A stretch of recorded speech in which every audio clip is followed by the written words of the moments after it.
Meli, ¿cómo va? Bienvenida. Hola, todo bien, todo bien. ¿Cómo andan ustedes? ¿Bien? ¿Cómo Bien. pasaron? ¿Comieron locro? ¿Comieron torta frita? Sí, a todo. Yo no soy tanto del locro, pero sí comí unas ricas empanadas.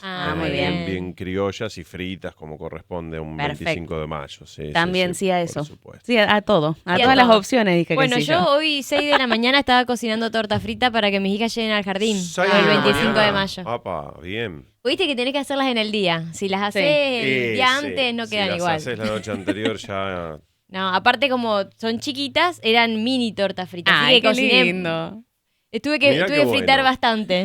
Acá me dicen Meli no tiene puesto el auricular, pero me preguntan los chicos cómo si no quedaron algunas Sí, por sí. ahí. No, les puedo pasar la receta un día de estos para que se pongan Ahí a está, cocinar un perfecto. poco. Columna de cocina. Yo pensé que iba a decir la semana que viene les traigo. Traigo, claro, no. Lo voy a pensar, lo voy a pensar. Lo voy a pensar y Todavía quedan algunas fechas patrias para compartir, así que de este año, Sí, si sí. querés Es una buena traer, opción. en Alexis junio. está dispuesto a poner la harina. El cuerpo. Y Juana pone el agua. Nosotros con Dana las Ahí está, probamos. las degustamos, claro. Buenísimo. Bueno, lo voy a pensar, te voy a Bueno, traer. Meli, vamos a hablar de la deuda externa de nuestro país. Sí. No sé si se habla mucho de la deuda externa, ¿no? Y de cómo se va abultando la deuda externa que tiene Argentina en los últimos años, ¿no? Sí. Más allá de algunos hitos históricos, sin meternos ahora en hacer mucha historia para atrás, pero hemos tenido en los últimos gobiernos, y puntualmente en uno a veces escucha las noticias y depende del léxico que se utiliza, no sé si tienen claro la gente que lo que estamos haciendo es seguir endeudándonos para que las generaciones futuras tengan que seguir padeciendo, que haya que cumplir con determinados vencimientos y con muchos compromisos, fundamentalmente con el Fondo Monetario Internacional, ¿no? Sí, el tema del Fondo Monetario Internacional, bueno, un tema que a veces está de moda, a veces como que pasa de moda y depende del léxico que usan los medios o a veces los gobiernos, suele ser algo positivo Sí. y en algunos momentos suele ser algo muy negativo. Bueno, lo que tiene el Fondo Monetario Internacional es que es un organismo de crédito de primera instancia, o de última instancia en realidad, porque es un organismo que genera muchas condiciones a los países. Entonces les quita soberanía sobre las decisiones que pueden llegar a tomar respecto a las políticas sociales, a la política monetaria, financiera, económica, y los países como tienen que evitar tomar crédito de esa manera. Entonces, lo que más importa es la composición de la deuda que tiene un país. A veces puede ser una deuda que está basada, tiene un porcentaje mayor en pesos, una deuda por ahí en dólares, o puede tener una deuda, a veces emiten bonos con legislación extranjera, entonces no se resuelve después cuando hay cuando hay un litigio con legislación argentina, sino con la legislación de Estados Unidos. O todo eso complica las decisiones o la autonomía que puede tener un país a la hora de tomar decisiones sobre su política interior. Lo que pasó en los distintos gobiernos, que ahora lo vamos a repasar, es más que nada que hay gobiernos que tomaron mucha deuda, pero fue en pesos y con legislación local, y después hubo gobiernos que tomaron deuda extranjera y con el acreedor de última instancia, que es el Fondo Monetario, con las consecuencias que eso conlleva. Y hubo algo reciente, que es que el Fondo Monetario vino a hacer una revisión y hizo un desembolso de $1.000 millones hace unos días. Y en esa revisión emiten un informe que tiene ciertas advertencias, ¿no? Hace un diagnóstico, después hay advertencias y después también hay recomendaciones. Bien. Que no necesariamente son buenas para los simples mortales. Capaz que hay algunos que les conviene. Retos para el gobierno, si se quiere, entre comillas, que se puede decir. Y claro, recomendaciones que sabemos que en definitiva terminan siendo los lineamientos, digamos, bueno, tenés que ir por acá, ¿no? A este tipo de gobiernos como el de Milei los aplauden primero, le aplauden todo lo que vienen haciendo y le ponen nuevas metas para que profundicen lo que vienen haciendo. Porque claro, justamente, conviene. digamos, son buenos soldados, buenos alumnos del Fondo Monetario Internacional. Bueno, vamos a repasar un poco. En el gobierno de Milei ya hay como 2 periodos. Hasta fines del 2024 la deuda disminuyó en 44 millones de dólares, mientras que desde enero del 2025 hasta el marzo pasado aumentó 21 mil millones de dólares. Como en base a estos datos de la Secretaría de Finanzas, la deuda pública bruta de la Administración Central subió en marzo 11 mil millones de dólares por nuevas colocaciones, bonos ajustables y diferencias cambiarias en un total equivalente a 483 mil millones de dólares. Bueno, esto es lo que yo les decía, el 46% es pagadero en pesos y el 54% en moneda extranjera. ¿Quiénes y cómo aumentaron la deuda neta? Durante los gobiernos de Cristina, ustedes se acuerdan, desde el 2007 al 2015 y de Alberto Fernández del 2019 al 2023, a diferencia del gobierno de Mauricio Macri, aumentaron la deuda pública en pesos. Ujú. En cambio, Macri fue el que hizo volver a la Argentina al Fondo Monetario Internacional con esa mega deuda. Y lo más importante es que los hizo con acreedores de primera categoría, sería de última instancia, o sea, los organismos internacionales de crédito. En caso de ser necesario, será muy difícil renegociar condiciones, tasa de interés y plazos. ¿Por qué? Porque vienen y te auditan lo que venís haciendo y te condicionan. En cambio, cuando se toma la deuda pública en pesos, con bonistas y demás, ya se puede hacer refinanciaciones, se puede Claro. hacer quitas de intereses, como fue también en un momento de la historia argentina. Macri fue el que más aumentó la deuda en dólares, que es el famoso préstamo político, que no fue legal, fue hasta incumplió las propias normas del Fondo Monetario Internacional. Por eso dicen que los préstamos que se dan para la política los tiene que pagar la política y no la gente. Todo lo contrario a lo que estamos viviendo ahora.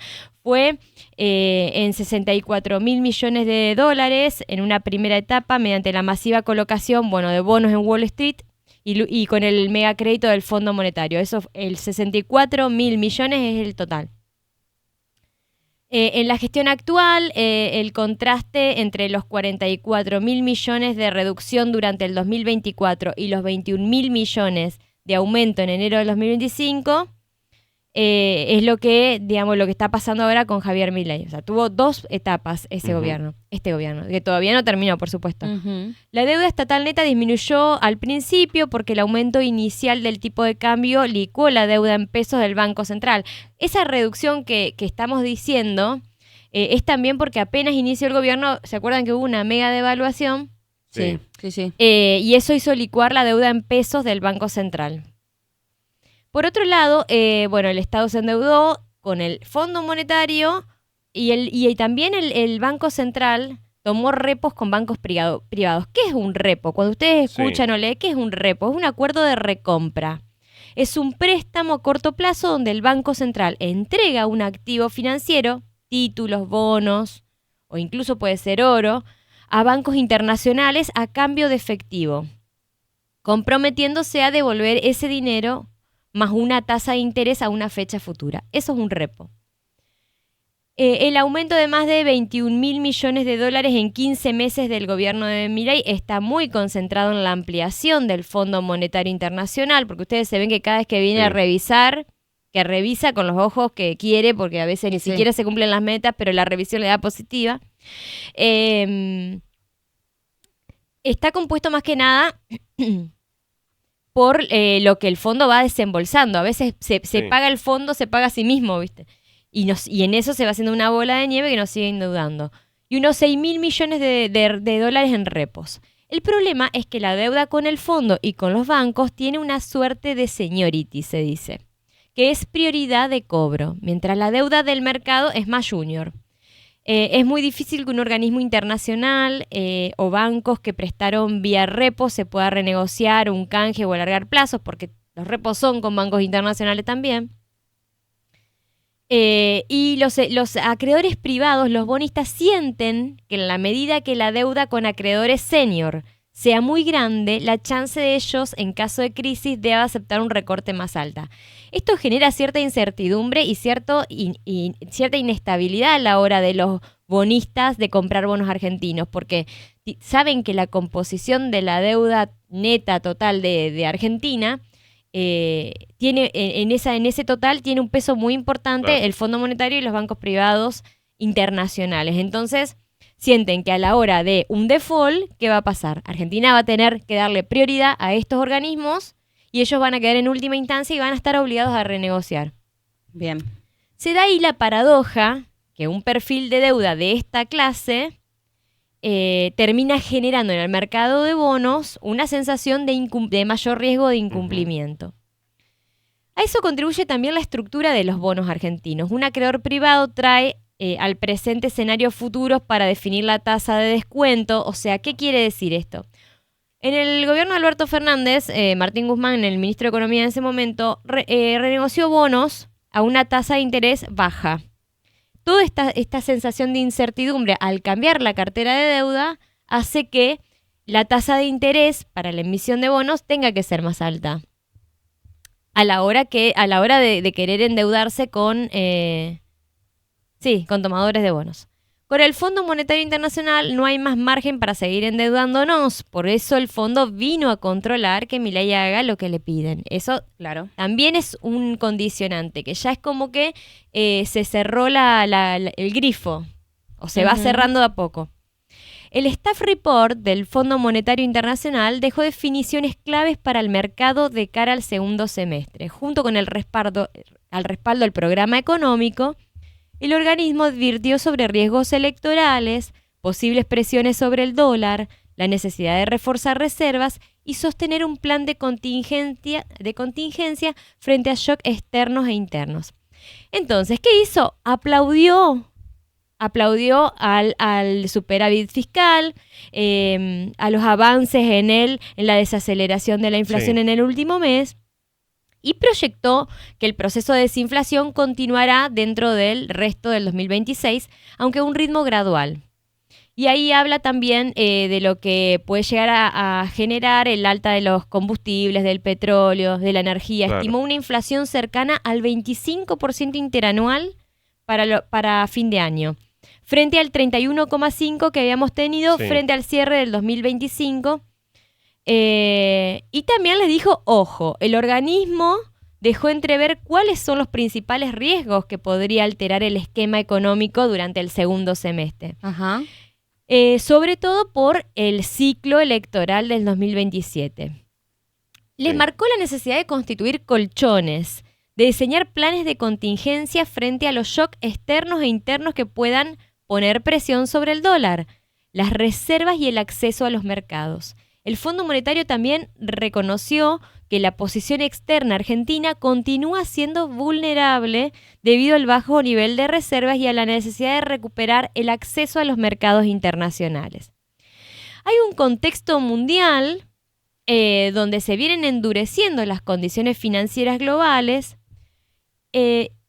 y también que lo que podría revertir el escenario todavía favorable para los países emergentes, dificultando la acumulación de reservas, como el regreso sostenido de Argentina a los mercados internacionales. Y también porque Argentina sigue refinanciando deuda de cara al 2027, que va a ser un año electoral. El reciente anuncio sobre la rebaja de retenciones, también, que fue una novedad al trigo y a la cebada, del 7,5 al 5,5% desde junio, aparece como un factor que avala el Fondo Monetario porque quiere ir reduciendo quiere que Argentina vaya reduciendo los impuestos a las exportaciones. Eso colabora como un ingreso de divisas porque los estimula a exportar. Y mantiene a raya el tipo de cambio y el poder ofrecer dólares al mercado cambiario. Esos dólares, al llegar también a la Argentina, generan que el Banco Central pueda vender al mercado de cambios. La medida mejora parcialmente los incentivos para el sector agroexportador en un contexto donde los productores enfrentan costos derivados del conflicto en Medio Oriente, lo que les decía del combustible y demás. También hay un contexto interno. Se señala que la incertidumbre política vinculada a las elecciones del 2027 podría provocar salida de capitales y desacelerar el impulso que viene teniendo Javier Milei. En particular, el informe remarcó que el principal riesgo interno emergería especialmente si se frena el avance en empleo y recuperación de los ingresos reales, que básicamente no hay ningún avance, hay un retroceso. Claro. Sí. Pero bueno, todo lo que el Fondo Monetario dice tiene un cierto sesgo, Sí. porque tiene una óptica distinta a los que vivimos en la vida real. Bueno, ¿qué recomienda el fondo? Y acá viene donde más nos va a tocar a todos los que estamos escuchando la radio en este momento o leyendo las noticias. Bueno, le dice, el fondo sostiene primero que Argentina tiene que reconstruir las reservas internacionales, o sea, salir a comprar dólares y fortalecerse para poder usar esos dólares el tipo de cambio de amortiguación ante los distintos panoramas o escenarios externos. Por eso valida el esquema de bandas cambiarias y la flexibilidad administrada que viene teniendo el Banco Central. También le pide más ajuste.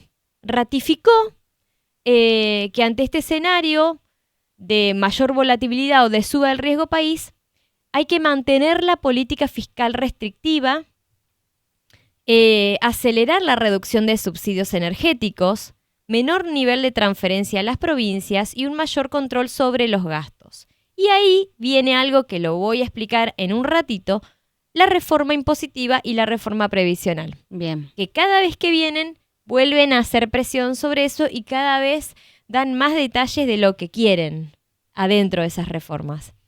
El Fondo Monetario advierte que es necesario la acumulación de reservas y flexibilizar la política cambiaria.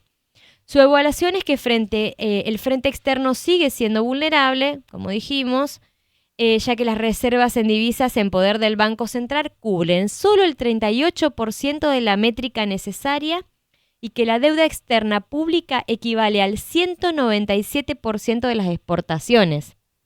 O sea, imposible de pagar. El Fondo Monetario le da, o sea, es como seguir dándole plata a alguien que está muerto, digamos, porque no te va a poder pagar y encima lo seguís endeudando y seguís perjudicando la estructura productiva, la matriz productiva. Sé que es imposible que se aumenten las exportaciones que hace el sector primario de Argentina. No tiene mucho valor agregado, entonces, y tampoco genera empleo. O sea que es un círculo del que nunca vamos a poder salir si se sigue en esta línea. Para acumular reservas y evitar la crisis externa, hace referencia a la necesidad de un tipo de cambio competitivo y advierte que si bien los sectores energético y minero ofrecen un potencial exportador, será necesario cambiar cuidadosamente las políticas para evitar dinámicas de auge, caída y mitigar los riesgos del mal holandés. ¿Qué es el mal holandés que dice el Fondo Monetario Internacional? Bueno, que venga una gran oleada de divisas en un momento y que destruya, o sea, que se aprecie el tipo de cambio, y destruya la competitividad de otros sectores como la industria. Que se aprecie la moneda local y que destruya la competitividad en otros sectores de la industria. En este sentido, se pronuncia a favor de la eliminación del impuesto al comercio exterior,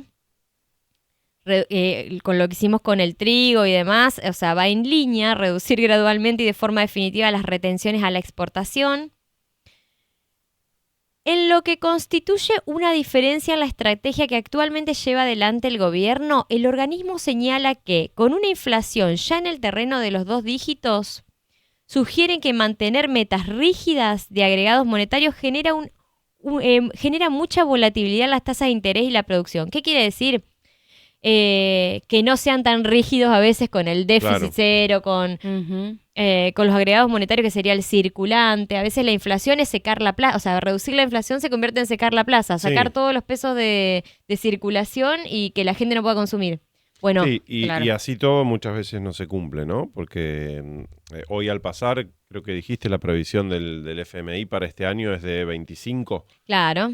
Ya tenemos 12,3 en 4 meses, o sea, prácticamente la mitad de ese 25 que proyecta el Fondo Monetario en 4 meses. Yo no sé si vamos a poder mantenernos por debajo de los 25 o si vamos a estar más bien cerca de lo que pasó el año pasado, cerca de los 30. Habrá que ver qué pasa en los próximos meses. ¿Y qué pasa en el mundo? Porque sí, claro. Eso por un lado, pero también con este país, con todo lo que viene sucediendo. Por el clima.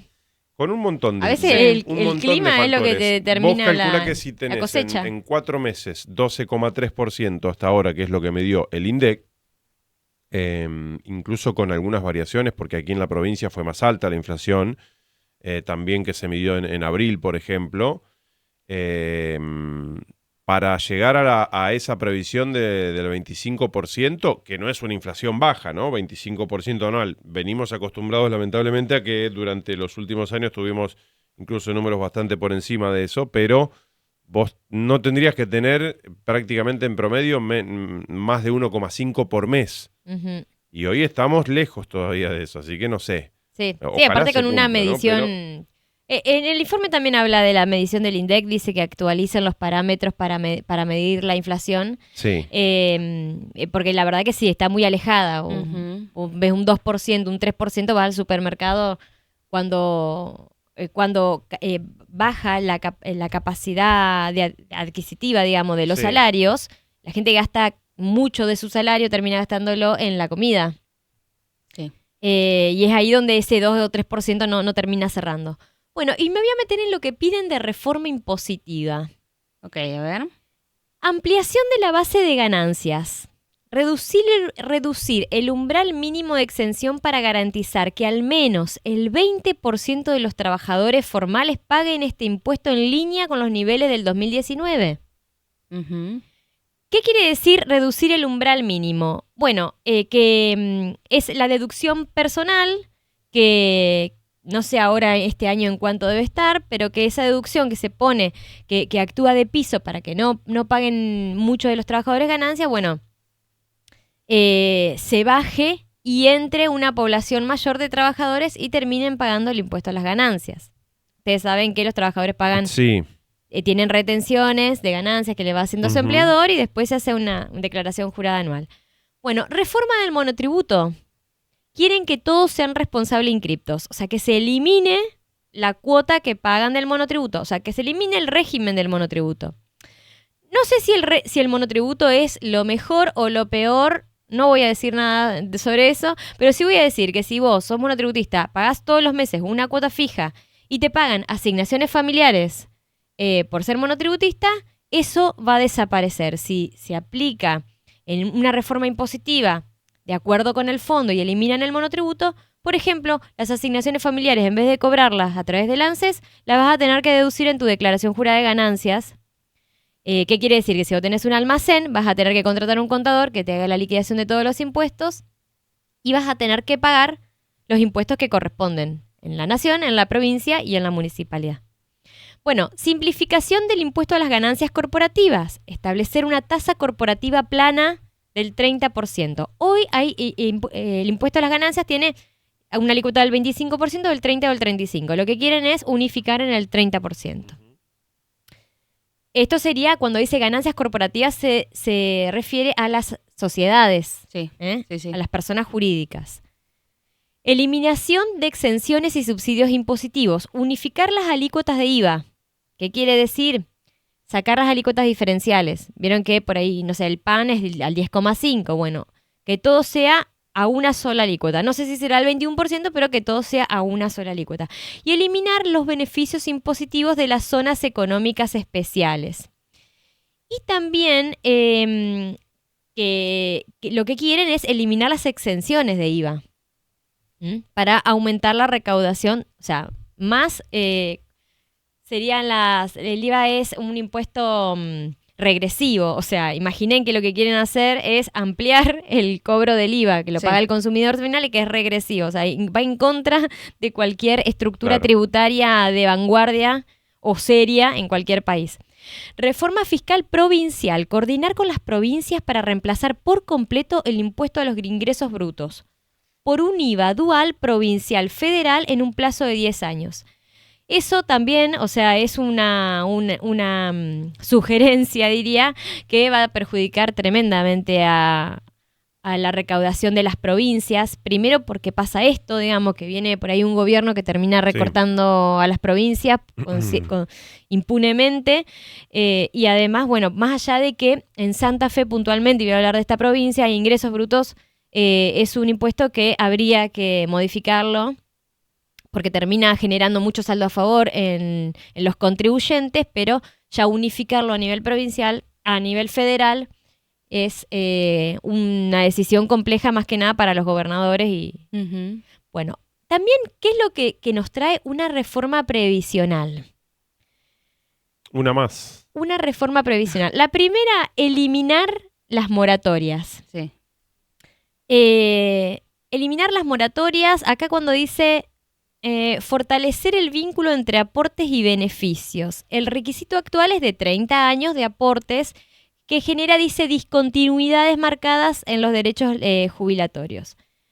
Avanzar hacia la acumulación proporcional, o sea, entiende que es muy difícil que los argentinos en un contexto bastante inestable, en su gran mayoría podamos llegar a los 30 años de aporte. O sea, no todos tienen esa posibilidad, que es una gran posibilidad. Sí. Pero bueno, en los contextos anteriores se ponían moratorias previsionales para que las personas se jubilen a los 60 años en el caso de las mujeres y a los 65 años en el caso de los hombres, y que puedan pagar los años que le faltaban una vez jubilada con un descuento en el recibo de haberes.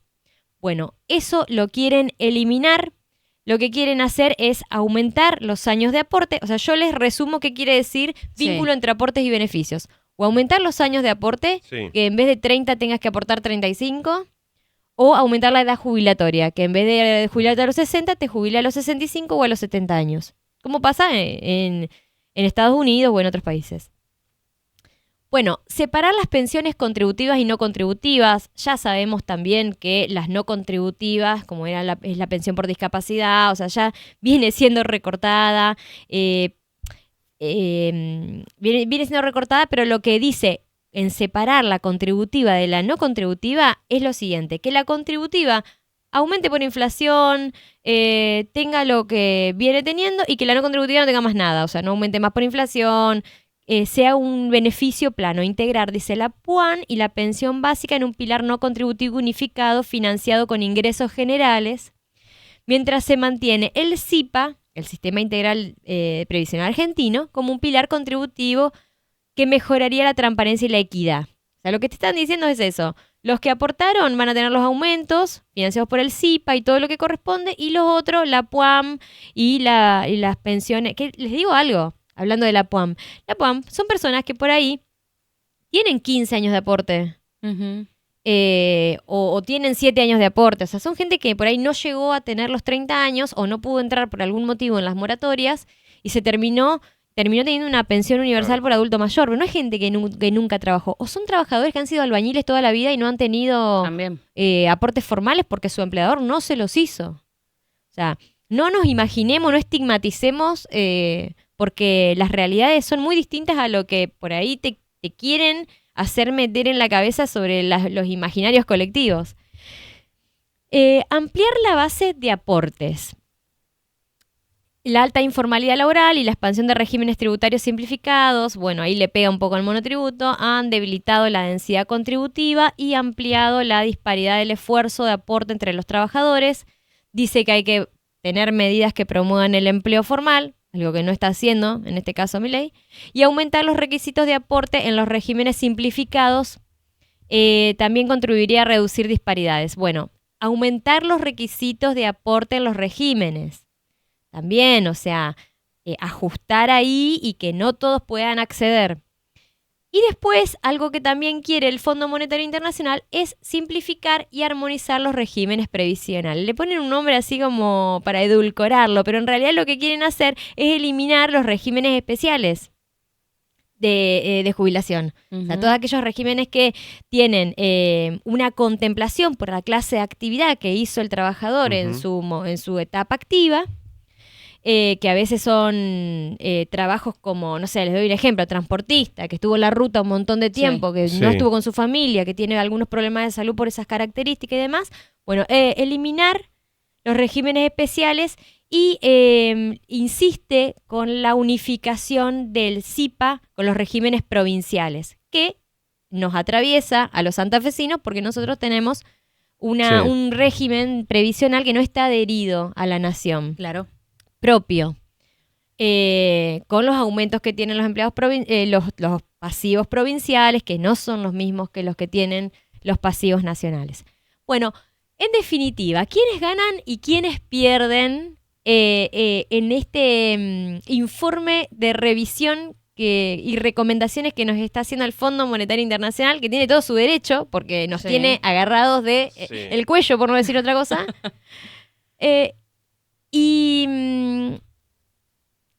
Y bueno, y que recibió y que lo aplaudió a Milei por estar ir en ese camino, por ser un buen alumno. ¿Quiénes ganan? El campo. Porque aplaude que sacaron las retenciones a las exportaciones. El campo.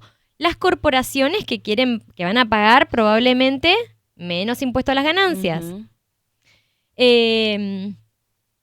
Después, ¿quiénes van a ganar también? Proyectó un crecimiento, el Fondo Monetario proyectó un crecimiento del 3,5%. ¿Quiénes van a perder? Los trabajadores, porque van a pagar más impuesto a las ganancias, o sea, los que no pagaban van a entrar, se va a ampliar esa población. Sí. Los pequeños contribuyentes, porque van a tener que pasar a ser responsables inscriptos.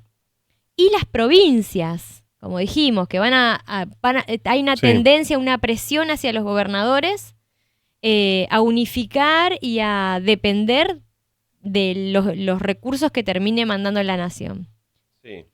Cuando hablamos de las provincias también hablamos de los contribuyentes, también porque somos todos. Y de ¿no? los municipios, porque somos, reciben la plata de la las provincia. provincias y los municipios somos quienes los habitamos, ¿no? Terminamos cayendo en la cuenta de que siempre los que ganan son más o menos los mismos y los que pierden también, ¿no? Sí. No, y después nosotros lo vemos reflejado, porque lo ves reflejado en la ruta que transitas todos los días, lo ves reflejado cuando pagás más de boleto de colectivo todos los días para ir a trabajar, lo ves reflejado cuando la factura de luz te viene sin el subsidio, lo ves reflejado en el supermercado cuando vas a comprar las cosas para comer, de repente tu alimentación tiene que cambiar porque ya no puedes comer carne tan seguido como comías antes, o sea, lo ves reflejado. Y son estas cosas, a veces cuando decimos, bueno, ¿y esta plata dónde va si no va para este lado? Y bueno, en todo modelo siempre hay ganadores y perdedores. Lo que siempre tenemos que intentar es que los ganadores sean la mayoría y los perdedores la minoría, y no al revés. Bueno, lo de los ganadores y perdedores tiene mucho que ver con la reforma fiscal que estábamos hablando y con la reforma previsional. Este fue el tema de hoy. Estamos ya pasaditos unos minutos porque, bueno, tuvo su tiempito, pero espero que lo hayan disfrutado, que les haya servido. No han sido muy buenas noticias, ¿no? Pero es una traducción por ahí de lo que uno ve en noticias y no llega a entender en ciertos términos. Y también es entender que son cosas que probablemente se padezcan durante mucho tiempo, ¿no? Las consecuencias de esto.